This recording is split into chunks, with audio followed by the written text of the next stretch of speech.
শবে বরাতের রাতে একত্রিত হয়ে রাতভর ইবাদত করা ও পরদিন রোজা রাখা কতটুকু শরীয়ত সম্মত?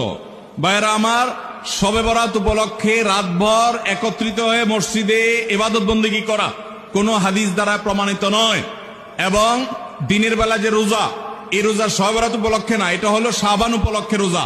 এই রোজা হলো আইয়ামে বীজ উপলক্ষে রোজা। নবী করিম সাল্লাল্লাহু আলাইহি ওয়াসাল্লাম শাবান মাসে এমনি বেশি বেশি নফল রোজা রাখতেন, সেই হিসাবে আপনিও রাখবেন। আবার আইয়াম বীজ 13, 14, 15 রোজা রাখতেন, সেই হিসাবে রাখবেন। আপনি আল্লাহর ক্ষমা, এই রাতে আল্লাহ তাআলা বান্দাকে সাধারণ ক্ষমা ঘোষণা করেন, হিংসুক ছাড়া, মুশরিক ছাড়া। এই রাতের এই ফজিলত পাওয়ার জন্য আপনি চেষ্টা করলে সেটা ভালো, আল্লাহর কাছে ক্ষমা লাভের চেষ্টা করবেন, কিন্তু বেদাতি কোনো পন্থায় না। অনেকে বলে যে এত রাকাত নামাজ, অমুকটা অত সূরা এত রাকাতে পড়তে হবে, এগুলা মন গড়া কথাবার্তা, এগুলার কোনো ভিত্তি কোরআন হাদিসে নাই। আবার অনেকে মনে করে হালুয়া রুটি খাইতে হবে, আতশবাজি করতে হবে, আলোকসজ্জা করতে হবে। শবে বরাতকে কেন্দ্র করে যা হয় তার বেশিরভাগই বেদাত এবং ভুয়া, মন গড়া ভিত্তি, এগুলার কোনো অস্তিত্ব কোরআন হাদিসে পাওয়া যায়। আল্লাহ আমাদের সবাইকে সুন্নাহ মেনে চলার তৌফিক দান করুন। আমরা সুন্নাহ মেনে চলবো। শাবান মাসের সবচেয়ে বড় আমল হলো নফল রোজা রাখা। বেশি বেশি রাখবো তো ইনশাআল্লাহ।